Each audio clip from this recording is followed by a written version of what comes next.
We are in the Murujuga National Something like that. Park.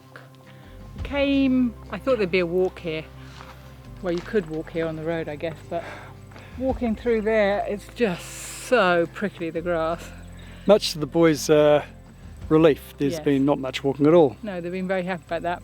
I can't imagine, you know, being an Aboriginal living in this area, walking through this terrain.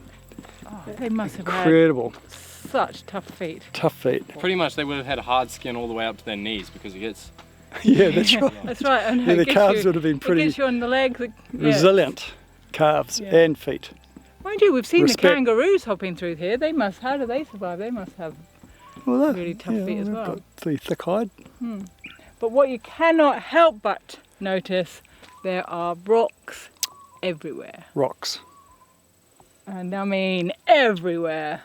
Everywhere. Yeah. I believe they're pre-Cambrian volcanic lava flows, weathered, but they're through the whole archipelago of Dampier. See, I thought Everywhere they you were go. Jurassic. I got that wrong. You got that wrong, Robert. They look like they're easy to mistake. for the Easily Jurassic mistaken. ones. Yeah.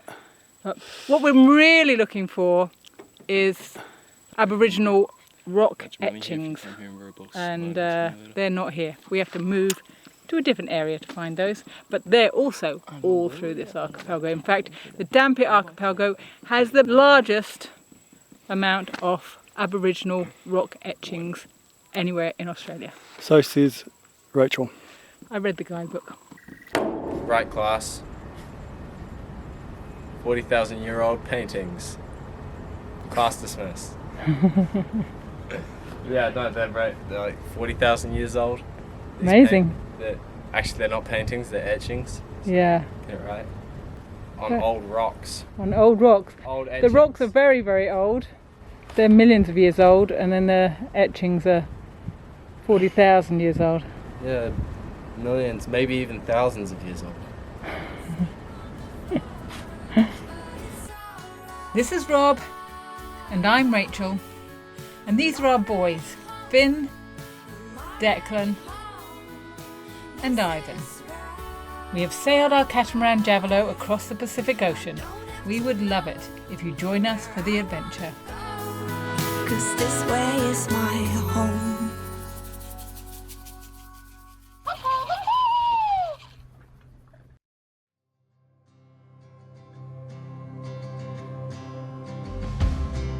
So we are in Dampier. It's a town in the Pilbara archipelago. Lots of little islands around. When you first look at Dampier, you think there's not much to it, but actually you just scrape the surface and it's got a lot of character. Like this house that we're sitting in right now, it's on Tadpole Island, also known as Sam's Island, because in the 1960s, when the mines were just setting up, a whole load of men came from all over the world to work in the mines. Good money, lots of single men, and a lot of lonely men actually as well.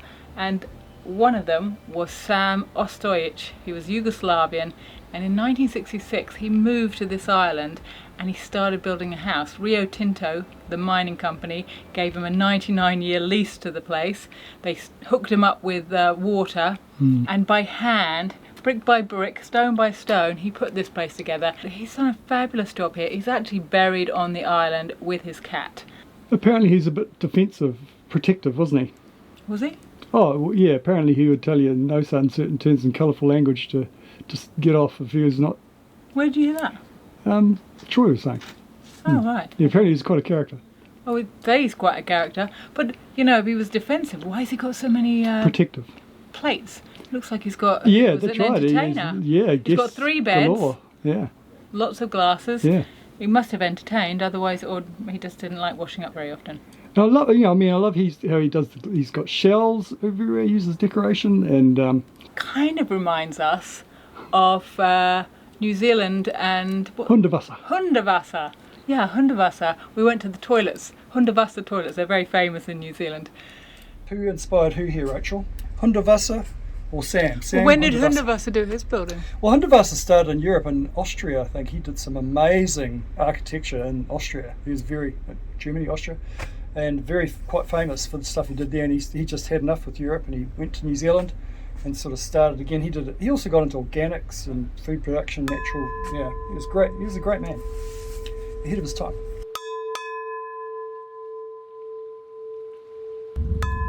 So these are the graves.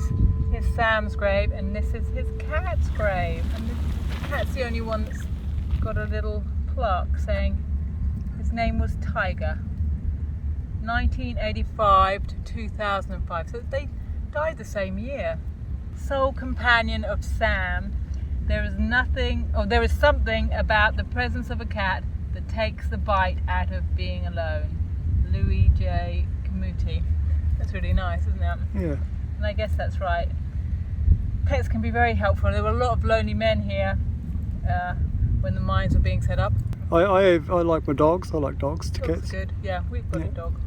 And dogs, actually, there was a very famous dog here in the 70s. Actually, he's the emblem of the town. Was it the one that saved the baby from the burning house? No, it wasn't that one. No. Was it the one that saved the man from the crocodile? No, he didn't do that. No. Oh, really? Was it the one that went? No, I think that was Skippy the kangaroo, wasn't it? His name was Red Dog. Oh, yeah, Red And Dog. he was everybody's friend. And actually, our unofficial manager, Lauren, put us on to his vet. So we went to go and see him. Abandoning the boys to the skate park, we were lucky enough to have the use of a vehicle thanks to Dave and Beck, whom we met by chance at the dinghy dock. Rob and I headed out of town to Roebourne, 60 odd kilometres away, to visit Rick Feeney, star of TV series Desert Vet, and friend and veterinarian to the iconic Australian roaming kelpie Red Dog, who adopted people and united communities across the Pilbara district in the 1970s. Letting you know you're not alone. Letting you know you're not alone. Hi Rick, how are you? You're... Nice to meet you, Rob. Go, Rob, here. Hi, welcome to Roebourne. I'm not sure where to start with the story. I have a vague idea of it, an overview of it. Mm-hmm. So I think I'm best just to say, tell us the story. Read the book. Read the book. Actually, it's funny, Let's give it a good go. question. This is my book. It's called Red Dog Vet, and it's about my first red dog. And it's basically my whole story, my life story. Yeah. And it came about after I'd buried the famous red dog, not far from here, just out way in the background over there, is where he lies. Right. He was put to sleep in this house, and took him on his last ride out to the little ghost town of Cossack, and buried in the mudflats there. And I sat on this rock after I buried him, and I thought, what have I just done? I've just put down and buried the most important dog, certainly in this area, probably West Australia, probably all of Australia. This dog rivals, betters the dog on the tucker box, in my opinion. Oh yeah. And in his own time, he was a legend in his own time. And Why the legend? why was he a legend? Yeah. He had carved out this amazing lifestyle for himself. He was basically an alpha male stray, if you want to be really sort of crude about it. That's all he was. He was a stray dog. But there was a guy, John Stasnelli, who was one of his owners, who did try and make the dog his. John was killed before I met Red Dog. So the Red Dog I met in 1975, he was voluntarily established in his pattern of wandering around the countryside and living his own little life. Yeah. I heard stories that he would befriend himself to an individual or a family even. They would feed him, bathe him, clean him up, and then he'd be off. Absolutely. Yeah, and they thought, oh, we've got him, he's our pet now, and then the next thing he's gone. Absolutely. That happened all the time. And Yeah. That's how I first met him, and that's one of the often asked questions. How did I first meet Red Dog? And that's exactly how it happened. Yeah. People brought him in to me and said, oh, I've got this dog's got this nasty cuts and things. So I treated it, and off they went. And a few days later, someone else brought him in and said, oh, I've got this dog. He's got these nasty cuts, and this is Red Dog. And I said, hang on, I think I saw this dog the other day. And they said, well, you could have well have done. This is Red Dog. And I realised it was the same dog that a different family brought him in for the same condition. And then that might have happened several times for the one condition. even though I'd given injections and things, he must have known I was his friend, and Yeah. he'd come for rides with me. He'd stop my car in the middle of nowhere. Yes. Now I've heard he would stand in the middle of the street. He Is would. that true? Well, he'd actually do better than that. He'd walk out in front of a car that he knew and basically say, stop. Really? Yeah. And he'd run out sometimes. Yeah. I'd be hurtling down the highway and I'd see this little missile just dash out from the bush with full confidence that I'd stop. And, and it's immortalised in the movie. I think a guy on an old FE Holden or something pulling up and dog jumping in and taking off in a cloud of dust. And that's exactly what happened. And, Really? He just sort of knew who you were. Yeah. He knew you were coming along, and he had the confidence that, yep, that's the guy I know. I know he'll stop for me. He certainly rode the Dampier bus that John used to drive, and he used to sit behind the driver, and that's for sure. And there were several drivers of those buses that would attest to that he always sat behind the driver's seat. And yeah, John was one of the bus drivers, and John was killed very close to where the statue now is. So he carved out his own lifestyle. He didn't want to be tied down anywhere. He did have a few people who tried to contain him, but he was always on the move. Yeah. And he said, this is what I like to do. I'm like all the other single guys around here. I think he even took on the persona of a lot of the single guys that lived in the mining camps around here, because that's where he used to frequent most of the time. Right. And he was well loved by all of them. A lot of them were very lonely guys, so they all had Red Dog, but he moved around quite a lot, and I'd see him all over the place.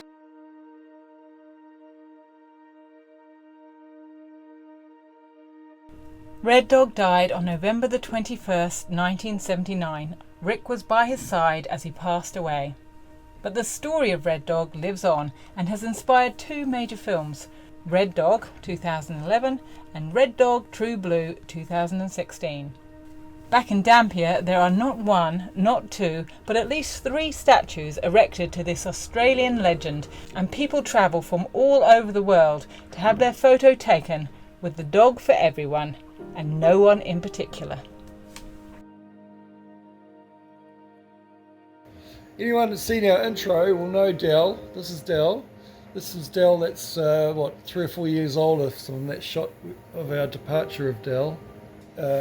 Del was diagnosed with mast cell carcinoma, I think, or whatever they call it, mast cell cancer, which is the most, really just... And they gave Del 2 or 3 months. They cut out a lump, said, sorry, she's got 2 or 3 months. That was... must be 4 years ago now, 4 to something years ago, because they were... Anyway, Del just kept on ticking along. And so she's about 11 years old now. So her time's kind of up, really. Anything now is just a bonus every day, and she's clearly in good form. She's got a few little bumps on her belly and things coming up, so she's probably something's going to happen sometime. But she seems pretty happy now.